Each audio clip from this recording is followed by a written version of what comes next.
Today I'm going to walk you through character creation for Dungeons & Dragons. Again, my version is 3.5. I don't have any earlier versions, and I will not play 4.0. Again, I really dislike it, but regardless, characters are what the players will play. They'll try to develop the characters, make them interesting, and defeat monsters. And the DM basically creates the universe around them. It's sort of a team effort to make a decent storyline. Okay, character creation.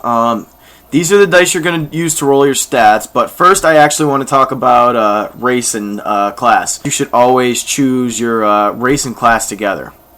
Now when I choose race and class, I always choose a class that's more dexterity focused. Dexterity being how good you are with your hands and how well balanced you are. Like, let's say, for example, Rangers. They're really good at dodging. They're really good at stuff like that, so they're dexterity focused. So an elf with its additional 2 points to dexterity is a good choice. Now, if you're playing a barbarian, you don't want to be an elf because you get points taken out of your constitution because elves, I guess, aren't very hardy. And that you add the constitution modifier, which we'll talk about later, to your hit points. So you're losing hit points if you decide to be an elf barbarian. Let's get started here. This is rolling your stats. I think the character class I'm going to choose, let's go with an elven wizard, because then we can get a taste of everything you need to do to create a character. Now what we're going to do is we're going to roll 4 six-sided dice. Take the lowest one and ignore it. You add these 3 numbers together, 5, 3, and 4. Anyone good at basic math? Me neither. It equals 12. We're going to record that number here. Now we do it again. 6, 1, 1, and 2. Drop one of the ones. Now, that's an utterly pitiful roll, but usually, well, actually it's not. There's no minus to it. When it comes to creating your characters, the DM has absolute power. That's the number one rule I want to impart in you. So the DM, Dungeon Master, can change your character in any way he or she sees fit. So maybe a Dungeon Master will have mercy, you rolled all negative rolls, maybe he'll say re-roll the whole thing. Or maybe if you have a couple of really bad rolls, he'll say turn that into a 17 or something like that. Okay, those are our scores. This is actually quite good. This is a very balanced character, a well-built, not too strong but not too weak character, and that's what you want. Because, again, it's about storyline, and if your character is really strong, it's going to be boring. Like if you ever see a movie where the main character, the hero or whatever, is absolutely invincible, it's boring because your character needs to have a weakness. And again, I just want to make very clear, this is a storyline based game. It does have gameplay features to keep it fun and keep it fair. Now we're going to take these numbers here. Yeah, sorry, everything's kind of flipped around. And we're going to plug them in. Let me see if I can get this in camera. Yep, perfect. Plug them in here. Strength, dexterity, constitution, intelligence, wisdom, charisma. Let me explain what each of these does. Strength is obvious, physical strength. You want to kick a door down, this is the stat that's going to make you better at it if it's higher, or worse at it if it's lower. Dexterity.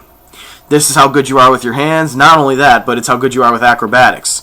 Like if you, let's say, want to walk across a chasm on a rope, you would use this. Also, if you want to pick a lock, you would use your dexterity. Constitution is how hardy you are, how much you can take, how well you handle poison gases, how well you handle being beaten, how tough you are. Intelligence is basically how good you are at figuring things out. It's basically how smart you are, whereas wisdom is obvious. It's how wise you are. It's how much you know, stuff like that. Charisma, and I know that's a big one. A lot of people wonder about these too, like what's different about them. I did when I first played. Charisma is how well you deal with others, how people see you, and basically just how good looking you are. Usually it's not very important because like when you're talking to people, usually you have someone in your party who's really charismatic. Like if you have a bard especially, they're really charisma focused. So, it's about teamwork. If one character, you can't have everything as a character. Other characters, it's a team effort. Other characters need to help you out. We're going to talk about these other things now since I have the character sheet up here. Base attack bonus. That's basically when you roll an attack, to do anything, you roll a d20 and you have to beat a certain score. Same goes for attacking.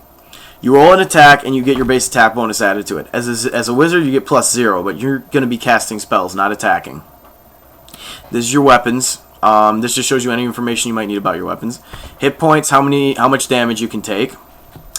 Saves, saving throws. If something big happens, like let's say a rock falls from the ceiling, you roll a reflex save. If you're trying to overcome a spell, mind control, if you're trying to keep your wits about you, will. Fortitude basically is physical endurance. Like let's say, hey, you're being beaten to death and you're like within an inch of death, you want to roll fortitude. Or let's say you're going through a room filled with poison gas. There's a fortitude save. You have to beat that number, and the number you have here will be added into it. That's how saving throws work.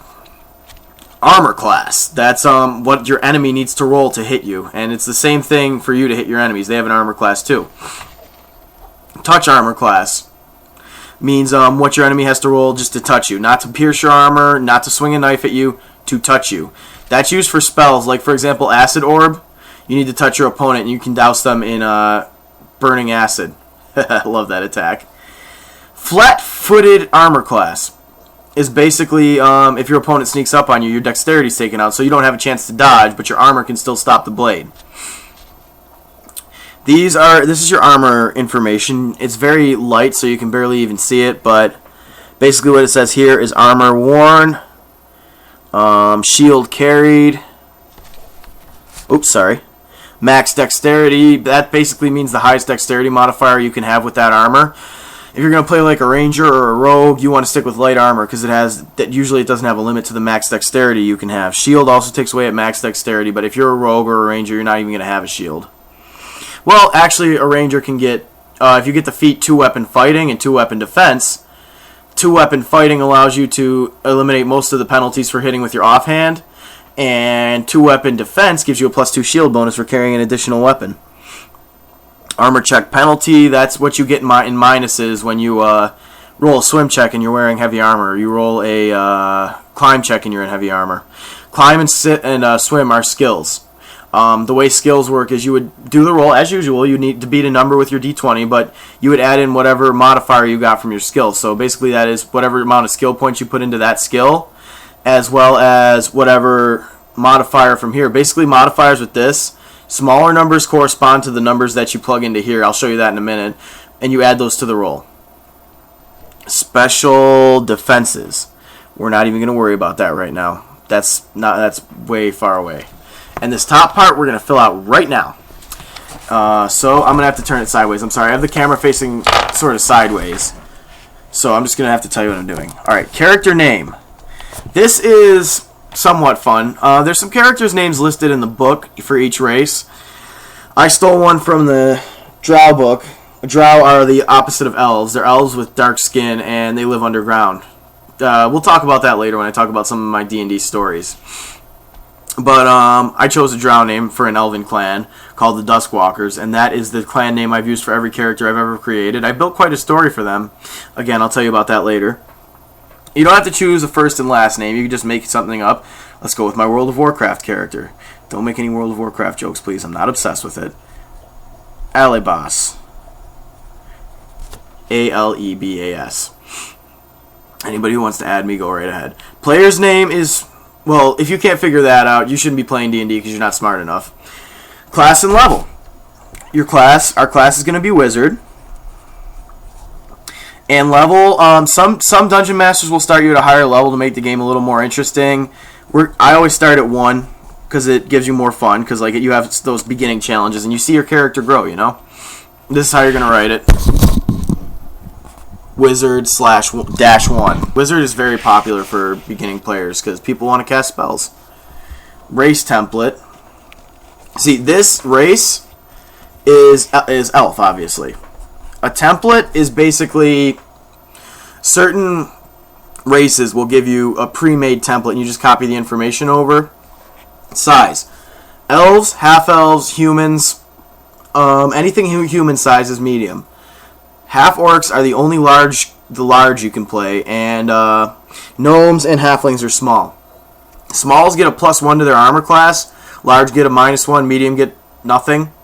The reason for that is the fact that a smaller target is obviously going to be a little harder to hit, so we're going to put an M.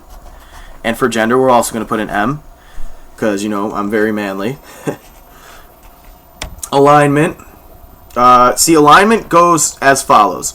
You've got good, evil, and neutral. Good, obvious, you do good. Evil, obvious, you do evil, and neutral. But now there are also sub alignments.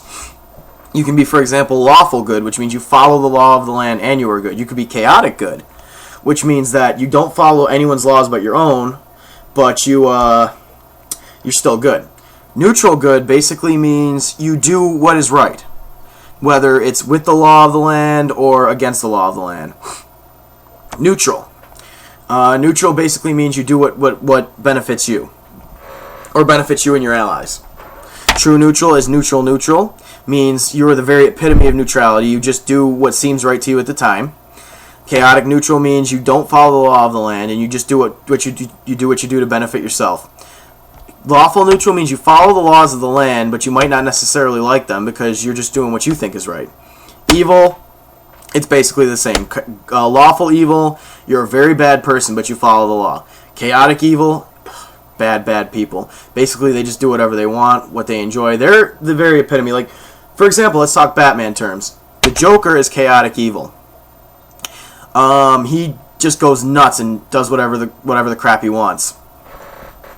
Let's see. Batman is actually Batman. I would say is chaotic good because he doesn't follow the laws, but he does what's right. Mr. Freeze, again, chaotic good. He's just trying to neutral good. He's just trying to save his wife. He's deep down he's a good guy, but he's trying to save his wife, so he's willing to break the law to make that happen. But I think I've said enough. I think you're starting to get the idea and starting to realize what a huge nerd I am.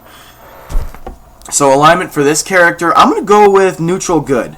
He's a good guy, but he doesn't really care for the law because he thinks it's stupid at times, but he follows it when it's right. And there's another thing you want to do, what I'm doing now. Flesh out the character as much as possible. That makes the game fun. Religion and deity. Really, that's only absolutely important if you're a cleric, because clerics act based on what deity they worship. You could pick one, have some fun, but I'm just going to skip it for now because it's just going to take up time. Height and weight, absolutely not important. You're a medium-sized creature, that's all you need to know. But I'm going to go 5'5", because he's an elf and he's short. Weight, 110 pounds, because elves are usually slender. Looks, this is fun. You can say anything you want. I'm not going to say some of the things some of my friends came up with. It's just ridiculous, but it sort of adds to the character. Like, if they have something silly for their character description, they're a silly character. Like a friend of mine who made a bard. His character is actually absolutely hilarious. He actually has a skill called perform comedy. So, like, sometimes he can distract an enemy by telling a joke and getting them laughing. And actually, sometimes I try to discourage the making up of skills, but I like that one. I think that's funny, and I think I'll include it in later campaigns. I thought it was quite innovative. Looks.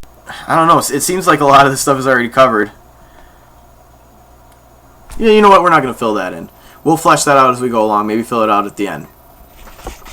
Alright, well, that's the top of it.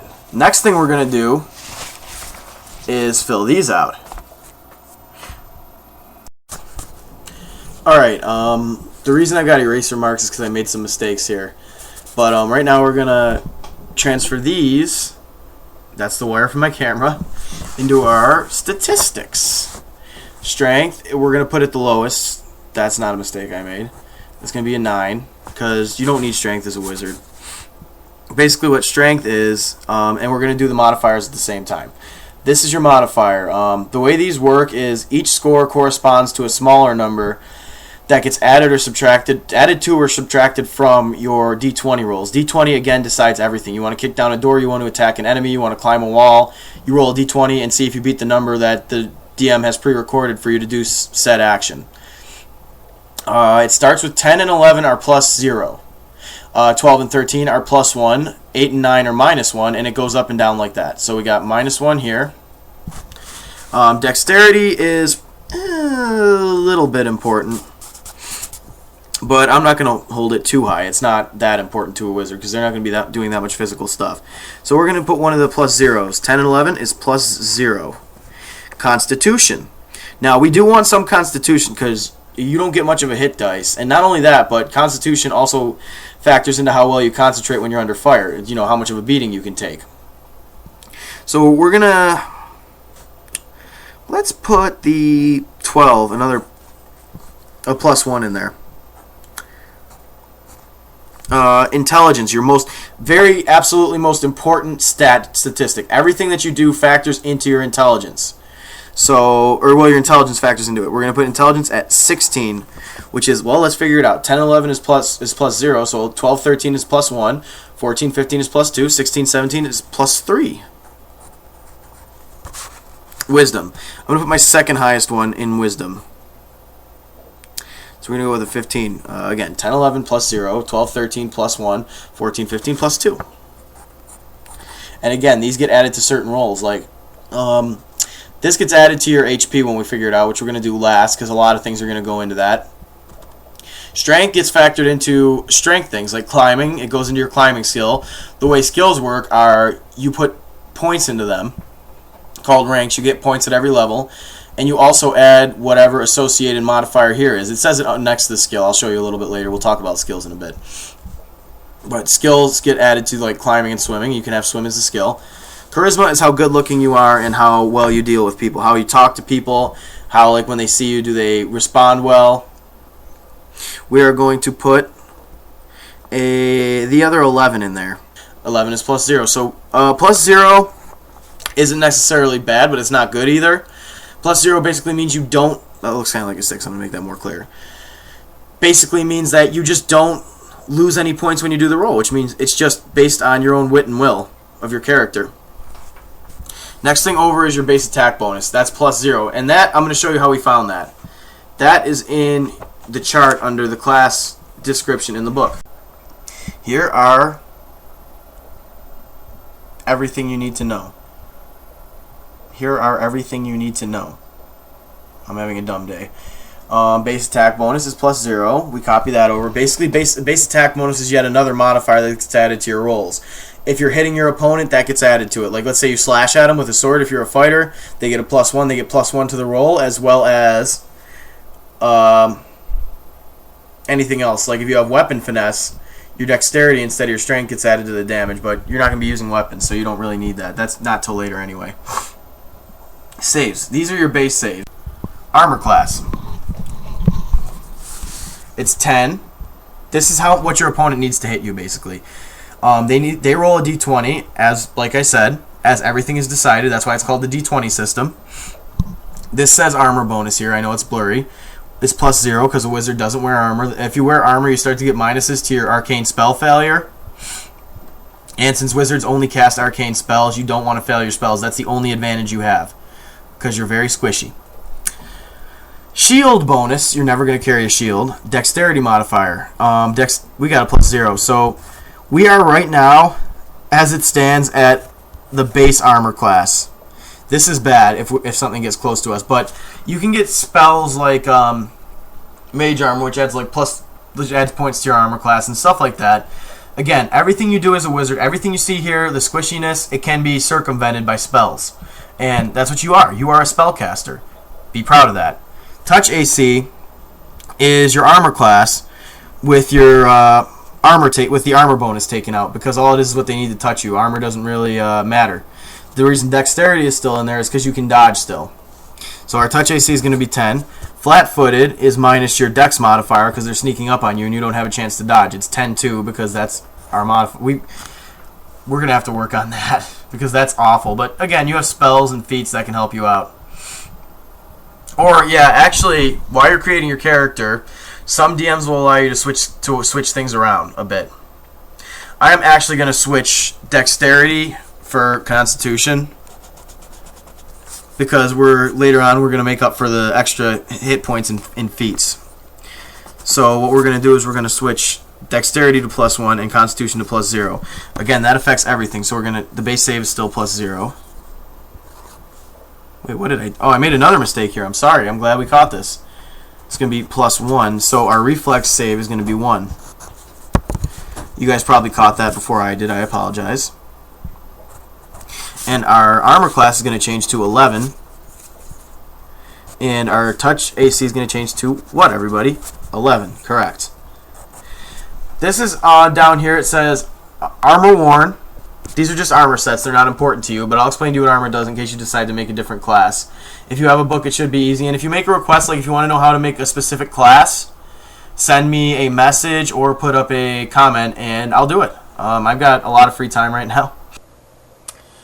Okay, next we are going to talk about class features. At first level, the wizard gets Summon Familiar and Scribe Scroll. I'm going to pull back a little bit so you can see a little better. Actually, you're not going to be able to read my chicken scratch handwriting anyway, so, you know. The next thing we're going to do, I'm going to do racial traits at the end, because it's not really as important once you've got your pluses and minuses out of the way. That's one racial trait. I have those memorized for most races. Feats. You choose one feat at level 1. If you look over here in the book, we have what we call our starter package. You can see the pages are in fine condition. The rest of the book's a mess, though. Picking out our skills. This is your starter package if you play an Elven Wizard. Isn't it pretty? You get no armor. These are your weapons you're going to get, but we're going to do those in the end. I don't suggest using a quarterstaff too often. What a quarterstaff is basically a stick you hit people with. You get light crossbow. This is what you're going to be using as a wizard. Your light crossbow is your ranged weapon. You're going to be in the back. Skill selection, what we're going to do now. Select a number of skills equal to 2 plus intelligence modifier from this list. Now, there is earlier in the chapter for full customization, you can get a pool of skill points. If you choose to do that, that's fine, but this is much easier. We picked 5 of these. Spellcraft is important, and we add in our intelligence. I made some mistakes earlier. I did some re-recording, so just ignore anything that's pre-written. Our intelligence modifier is +3, so our spellcraft skill is actually going to be a 7.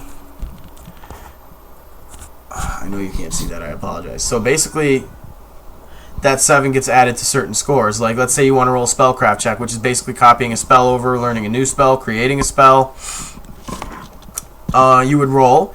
You'd have to beat a number that is determined by the DM, or a lot of them are in books.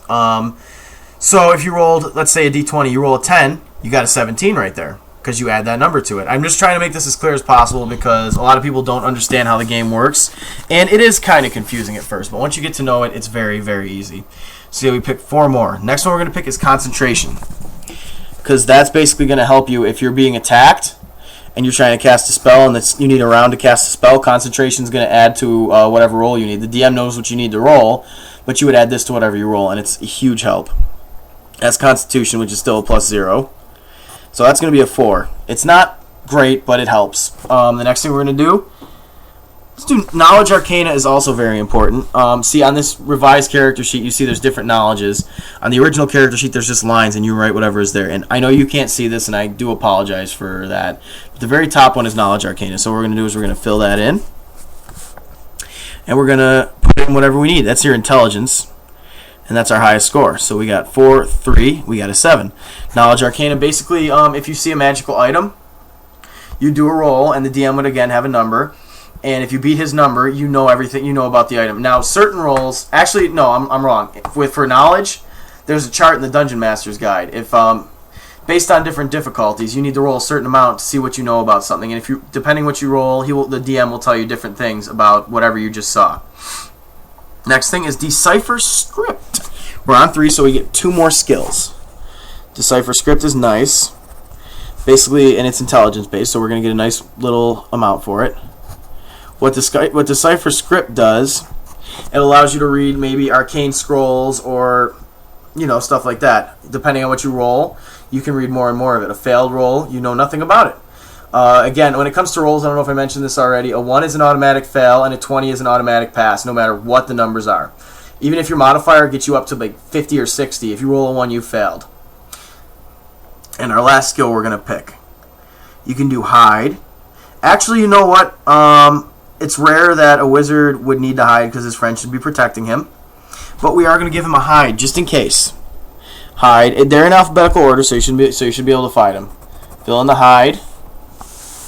And Hide is dexterity based, so we're going to have 2 ranks in Hide. Because if you see over here, some of them have fewer ranks. Hide you would get 2 in automatically. You can throw more ranks into it when you level up because you'll get more skill points. And Hide is dexterity based. Let's check our dexterity modifier again. +1. So we're going to have 3 points in Hide. It's not much, but it's better than nothing. So like if there's a big monster there, you're very squishy. You could be violently destroyed. But if you're hiding, you can maybe cast a spell of invisibility or cast a spell that hurts him. And it helps a lot. Next, we're going to pick feats. Suggested feat is toughness. And normally I don't go with the suggested feats. I like being very creative and innovative. But toughness is good because we're not going to have much HP. It gives us +3 to whenever we roll our HP, we get +3 to it. We'll worry about that later. Class special abilities. Summon familiar. We'll talk about your familiar at the end. Familiar is basically a pet. It acts as another character. Scribe scroll. Write out a scroll. Scrolls are basically you can write out a spell on it and give it to somebody to use. Quite good. I haven't used it too often.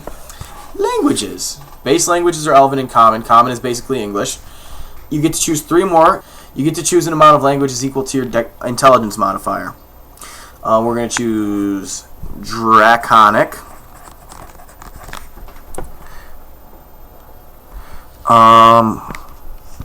Let's go with Abyssal so we can talk to demons. No real tactical reason for that. I just think it's cool. And Dwarven.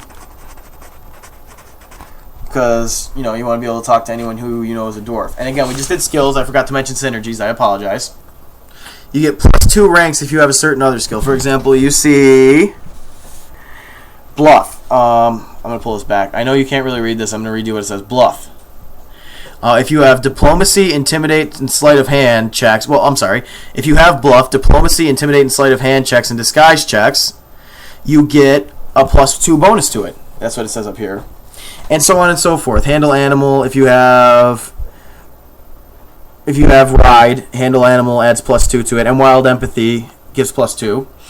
And it's stuff like that. It's very, very useful to have these here because when you roll a skill check, you want to have as many points as possible because, again, that makes it a lot easier for you to succeed in your skill check.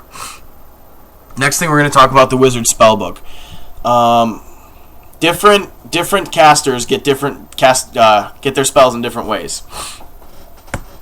Sorcerer gets spells known, which is an amount of spells that they already know, and they choose what spells they want to use that day. I showed you spells per day already. We'll talk about that more in depth. You get all 0 level spells as a wizard, so you want to copy those over so you don't have to look at the book all the time into a notebook. And these are the first level spells that you know. And you get these spells down here in italics. You get 1 per level for your intelligence bonus. We're going to pick those out a little later. For now, we're going to focus on gear. Basically, what you want to do is just copy all this gear over. It's just basically stuff you have with you that might come in handy. Gold, 3d6 gold. Some people have asked me what that means. It means you roll 3d6 and that's how much gold you have. It's not difficult, but some people just don't get it, I guess. Alright. In the next part of the video, I say that the weapons do not get an attack bonus. That's incorrect. Your attack bonus is actually, for a melee weapon, your attack bonus is your strength modifier. And for a ranged weapon, your attack bonus is your dexterity modifier. So that's what you would put under attack bonus for those weapons. I made a mistake and I was too lazy to go back and redo everything, so I just added this little clip. Next thing is attacks. These are weapons, actually. So we're going to plug in all the information. Weapon name, where it says weapon, you just put in the weapon name. I'm just going to put quarter S for quarterstaff because it takes up a lot of space. Attack bonus, that'll actually say it next to the weapon. You don't get an attack bonus with that. Damage is 1d6/1d6. That means you get 2 attacks. Critical is ×2, which means if you roll a perfect 20, you get double the damage, which means you roll another damage dice. Range increment is, let's see. It doesn't say, meaning it's 5 feet, which means it's right in front of you. Type is bludgeon, so we're just going to put BLD for bludgeon. And notes and ammunition, not important. Next weapon is going to be your main weapon, is your crossbow. Attack bonus, you don't get one. Damage is 1d8. Crit is 19 to 20 times 2. Meaning if you roll a 19 or a 20, you do double damage. Sometimes you'll get 18 to 20 and stuff like that. Range increment. This is important for this because it's a ranged weapon. 80 feet. Now the way feet work is, the way the range works If you're using a board, some people just narrate, render it, which, 8 feet, 80 feet. Some people just narrate, which means like they'll say, you're in front of a door, what do you do? And you could say, kick it down, and you'll just do the roll. Most people actually use a board, which has 1 inch by 1 inch squares, and they draw out the shape of the dungeon. The squares each equal 5 feet. And in case you were wondering, type is range, so we're just going to put R. And notes ammunition, you have 20 bolts. You can I allow people to recollect arrows, but not bolts, because bolts are a little smaller and probably a little more fragile. I don't know for sure, that's just a house rule. Some people will have house rules, they'll go over them at the beginning of the game.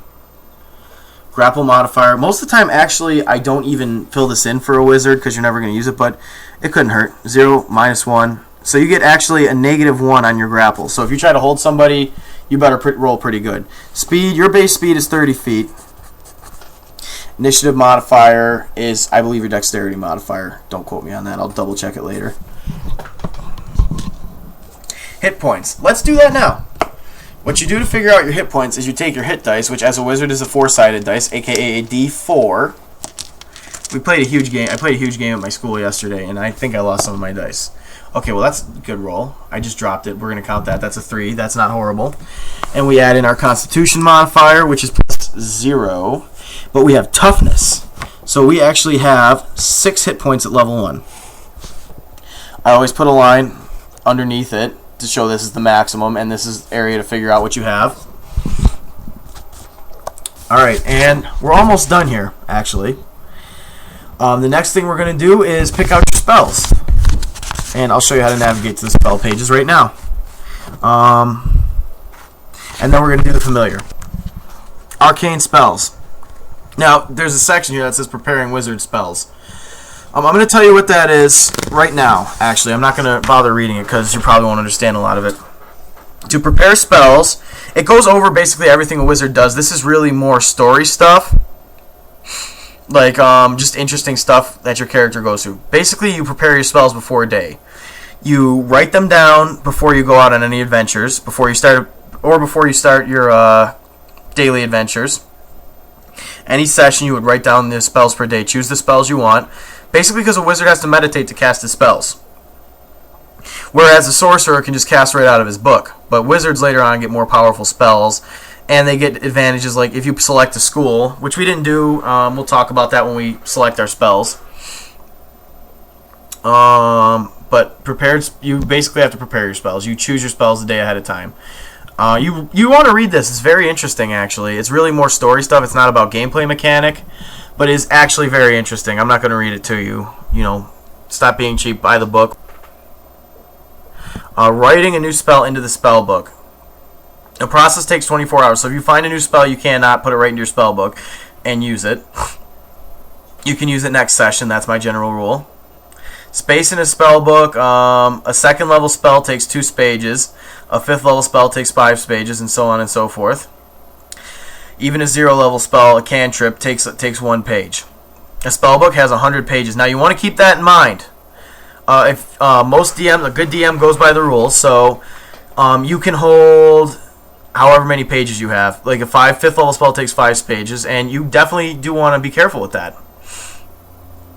Replacing and copying spell books. If your spell book, sometimes in the story, your spell book will get taken away and sometimes destroyed. I know when I played a wizard once, somebody in the crowd managed to sneak a bookworm, and I didn't pass the spot check, so they snuck a bookworm into my spell book, and all my spells were destroyed. I was quite upset. Materials for writing the spell, special quills, blah blah blah, inks and stuff like that, cost 100 gold pieces per page. That is kind of steep, I know. Usually, if I DM, I start you off with a couple pages worth. And when you gain spells at each level, you don't have to pay for a page. Like if you gain certain amount of spells, you just get those. You don't have to buy a new page. But if you want new spells without leveling, you have to buy these items and find the spells, or find his teacher. Replacing and copying spell books. We're not going to worry too much about this stuff because we're just going to worry about character creation right now. So again, you're using arcane spells. Let's find wizard spells. Gotta love alphabetical order. So actually, we're looking for sorcerer/wizard spells because they use the same spells. See next to it this abbreviation here, Abjure, Conj, Div. What these are is schools. If you're a spellcaster, well, if you're a wizard, actually, sorcerers don't get schools. That's one disadvantage they actually have. I'm just marking the page real quick. Right here. Nope, not right there, actually. Sorry. School specialization. Basically, the schools are just a category of spells, and what happens if you pick a school is that you get extra points in that school. Now, when you choose a specialty, as it says right here, you have to choose 2 schools that are prohibited, meaning you can't ever touch spells from those schools. You can use spells from other schools that aren't your prohibited schools, but if you use spells from your main school, you get a +2 on spellcraft checks, meaning it's easier for you to learn spells, and you get an additional spell per day in that particular school. Very useful. These are the schools. I'm sorry, again, you can't read this, but I'm just going to read it to you. Abjuration, spells that protect, block, or banish. An abjuration specialist is called an abjurer. Conjuration, bring creatures or materials to the caster. Conjuration specialist is called a conjurer. Divination, spells that reveal information. A divination specialist is called a diviner. Unlike other specialties, a diviner must give up only one other school. Keep that in mind. If you choose divination, you only have to give up one other school. Enchantment, a little joke from Dragon Age. Spells that imbue the recipient with some property or grant caster power to another being. An enchantment specialist is called an enchanter. I'm not going to keep reading specialist names. It's kind of obvious. Evocation. Spells that manipulate energy or create something from nothing. Illusion. Spells that alter perception or create false images. Some of these are kind of obvious. Necromancy. Spells that manipulate, create, or destroy life or life force. That's one of my favorites. Transmutation. You remember Full Metal Alchemist. Spells that transform the recipient physically or change its properties in more subtle ways. Universal. That's not a specialty. That means you do not choose any specialty schools, meaning you don't get bonuses, but you can use any school. It depends on who you are. Some people prefer universal. I like specializing in a certain school. We're going to choose a specialty school for this guy. Let's make him a necromancer, just because that's awesome. I'm sorry. Now that is on... Use paper clips on these character sheets, that way you don't tear them up. It's right here, specialty school, wizard only. I had one friend choose 2 specialty schools. That's not in the rules, so I winged it, and he had to choose 4. Basically, he can only choose 2 schools. It's kind of bad. Alright. Turn or rebuke undead, that's only for a cleric. Specialty school. The school we chose was necromancy. So we're a necromancer. Fun, huh? Prohibited schools, what aren't we going to use? Divination. That's kind of stupid, revealing information. I want to bring the dead to life and do cool stuff. And our other prohibited school, this is a tough choice actually. Let's go with enchantment. See, we also got arcane spell failure right here. You don't need that because you're not wearing any armor. Some armor will give you, basically you pick a range of percentages and you roll a percent dice. If you roll within that range, your spell has failed, aka fizzled. Spells per day. You get, at first level, you get 3 0-level spells and 1 first-level spell. There are also other things you can, that you get, other spells I mean, and it's right under rule information. Under the category that says spells. I'm just going to read the whole thing to you. A wizard casts arcane spells, the same type of spells available to the sorcerers and bards, which are drawn from the sorcerer/wizard spell list, page 192. A wizard must choose and prepare her spells, his or her, it says her in the book, I don't know why, ahead of time. See below. That's down here, I already told you about that.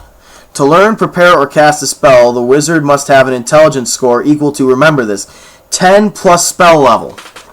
So in other words, to cast spells, we have a 16. So we can cast up to 6th level spells, and you want to increase your intelligence every chance you get so you can cast the highest level spells. For example, 10th level intelligence 10 allows you to cast 0 level spells, intelligence 11 is 1st level spells, and so forth.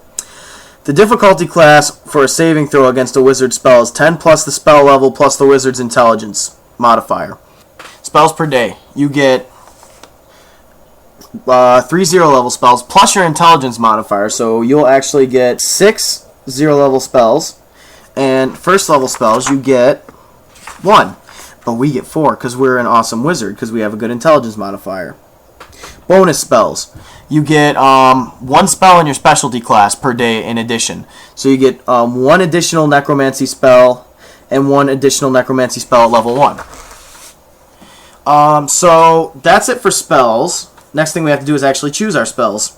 You get all the 0-level spells and whatever 1st level spells are listed in your starting package. And you get additional spells in necromancy. So we're going to actually put the character sheet aside for a second, and we're going to write down in our notebook what spells we have. All 0-level spells, and I'm not going to write these down, but it's a good idea if you do. And actually, don't write all 0-level spells when you create yours. Write down what each one does so you don't have to keep going back to the player's guide. And we also get Charm Person, Summon Monster 1, and Sleep. Plus 1 of the spells of your choice per point of intelligence. So you get 3 additional spells. You get Cause Fear, Color Spray, Magic Missile, I suggest you take Magic Missile, and Silent Image. So we're going to write those down. Next thing we want to do is choose the spells per day we're going to have. You can choose to use a spell twice in the same day. In addition, you can also... Now you're going to set these up before combat, before starting a game. You don't have to set them up at the beginning, but when it comes to spells, a wizard has to choose his or her spells at the beginning of the game. You cannot choose in the middle of the game what spell you're going to cast. So let's say we want to choose 6 0-level spells. You can choose a spell twice, and you can put a lower level spell in a higher level slot. Sometimes it's a good tactical decision, sometimes it's not. 0-level spells are listed in the book here, known as cantrips. So we want Acid Splash, for example. We can put that in our 0-level spells, of which we get 6. And you can have it twice if you want. Again, you do this before play, not when you're creating your character, but I'm just showing you how spells per day work. So we can use 2 Acid Splashes. You also need certain materials to cast these spells, which basically your DM will start you off in a town. You go to the local shop, buy these specific things. We're going to take Flare. Right now we're just assuming that we have all the materials. I'll talk about materials in a minute. Ray of Frost.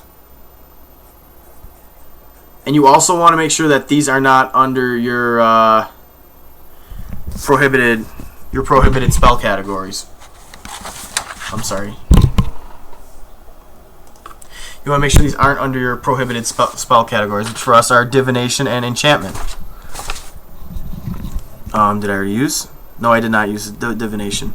We get 2 more and then 1 additional Necromancy. There are no Necromancy spells in level 0, so you don't even need to worry about that. We're going to use... Oh, there are. Never mind, I'm wrong. Necromancy spells in 0 level. Disrupt Undead. Deals 1d6 damage to undead, like a zombie or a ghoul. We'll take that. Usually you'd only take that if you're going to a graveyard or something. So that we still got 2 more we can pick because that was our bonus spell. Touch of Fatigue is good. Fatigues your opponent, which means that they get minuses to their abilities. We'll talk about that when we talk about gameplay.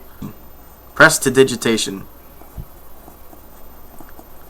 Perform minor tricks, like you make things disappear and stuff. You do that to entertain people, and it's actually a somewhat good way of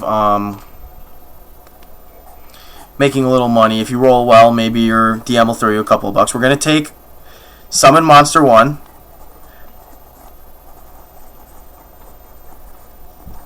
For our 1st level spells, of which we get 4 and an additional Necromancy 1. We gotta also make sure they're on the list of spells known over there. But usually when someone takes up a specialty class, I just give them these spells. They can take them. That's just my own rule. but not everyone's going to go with that rule. So make sure you know what your DM allows. We're going to take Magic Missile. I'm sorry, I'm just going to check again how many we get. 4. We're going to take Magic Missile 3 times. It's very good. Actually, I'm just trying to save time. I'm not even going to lie. And Necromancy. We'll go with Ray of Enfeeblement, which is going to do 1d6 plus 1 damage per 2 caster levels. So every 2 levels you gain, you get another point of damage to that spell. Alright, these are the spells we chose. These are what you can cast in a day. Now, normally, right now I'm just assuming we have all the materials, but let's take a look at spells and talk about materials. Magic Missile. I'm sure you've all heard of Magic Missile. Have you heard of casting Magic Missile on the darkness? I'm sure you have. Don't lie to me. Components. VS. Alright, what these mean, these aren't materials actually, I was wrong. V is verbal, meaning you have to speak the spell out. Somatic component is measured in a precise move. That's a hand sign. So basically, if you're paralyzed, you can't spell it. If you can't speak, you can't cast that spell. Material is M. That means you need materials. Okay, so it says M, you need specific materials. And they're usually listed in the spell. Material components. This particular spell, if it shows an M in components, that means you need a material component. Which means, with this one we need, I know you can't read that, you need powdered herring scales and will-o-wisp essence. Will-o-wisp is a monster. We'll talk about monsters a little bit later on. That should be just about everything you need to know about spells. Wunderbar. Now, some of your opponents can use a saving throw on spells. Actually, most of them can. It's based on your difficulty class, which is 10 plus the level of the spell plus your bonus for the relevant ability. For you is intelligence. For our wizard is intelligence, I should say. So it's 10 plus the spell level. So if the spell's level is 3, it's 13. And add our intelligence modifier, which is 3. The spell's 16. So Magic Missile always hits. We know that. That's a rule on Magic Missile. But the rest, other spells, for example, like a Baleful Polymorph, they could roll the resistance. And sometimes there's a save, like a Fortitude save or a Will save, and they could try and beat that too. But furthermore, and a lot of them, when it says like this, a save for the spell is like charisma based, they would add their charisma modifier to it. And finally, after this long video, we have one step left: making the familiar. A familiar is basically a animal companion that gives you bonuses to certain things. For example, I've got a chart here. Actually, why not do what I've been doing? These are the different familiars you can get. You can get a bat, cat, hawk, lizard. They each give you different things. Like bat will give you extra listen points. A cat will give you move silently. Usually, I go with a toad because you get extra hit points. But you can also get other things. So actually, let's go with our familiar. We're gonna grab this over here. You can name it anything you want. Toad. Because you have a toad, you get an additional 3 points to your hit points. This is, again, a really good thing. We got a 6 right now, which is pitiful. Delete that, and now it's a 9. So your wizard can actually take a few hits. Now, familiar basics. Use the basic statistics from the monster manual. For your familiar stats, which are actually right here, you can't really see it, but you can see the basics of it. We would go to the monster manual. I'm sorry, at the beginning I said you only needed a player's guide, but it's actually really up to your DM to have the monster manual. That's the generally accepted rule. Luckily, I'm a career DM. Meaning, it's not my career, but through my D&D career, I've been a dungeon master. So, I've got maybe 9, 10, 11 books, mostly supplemental, but I've got all the core books, including the DM guide. DM guide has prestige classes in it, which we'll talk about once we get into more advanced character stuff. Monster manual. You want to know something fun about my monster manual? I open it from the front. Notice, I don't know if you can see or not, it's upside down. My monster manual is a misprint. It's printed upside down and backwards. People have told me you can make money for it. I don't think anyone's going to buy a misprinted monster manual, but it's something cool to have. People look at it, they're like, wait, what? I'm actually getting another one soon. I traded a copy of Borderlands for my friend's entire collection of D&D books, which is like 15, 16 books. He's still looking for some of them. Borderlands is a $20 game I don't even touch, so I'd say I made out pretty good there. Okay, Toad. Monster Manual. Chapter 1 is monsters, and Chapter 2 is animals. I'll show you now. I'll show you. Make it much easier. We're gonna look for Toad. It's in alphabetical order, so it's pretty easy. Giant squid. Mighty Cthulhu is among us. Now, this is a pitiful animal, but luckily your animal will not go into battle. Hit points is 1. And you really, again, you do not want your Toad in battle. Armor class is 15, so he is somewhat tough to hit. Alright, congratulations. You've learned the first steps of playing Dungeons & Dragons. There's more to it, and I will make more videos teaching how to play, more videos on gameplay, but this was character creation. This is actually one of the hardest steps, so after this it's pretty much smooth sailing. There's a few complications, but after this it's pretty easy. Thanks for watching. This has been Dark Lord Cthulhu.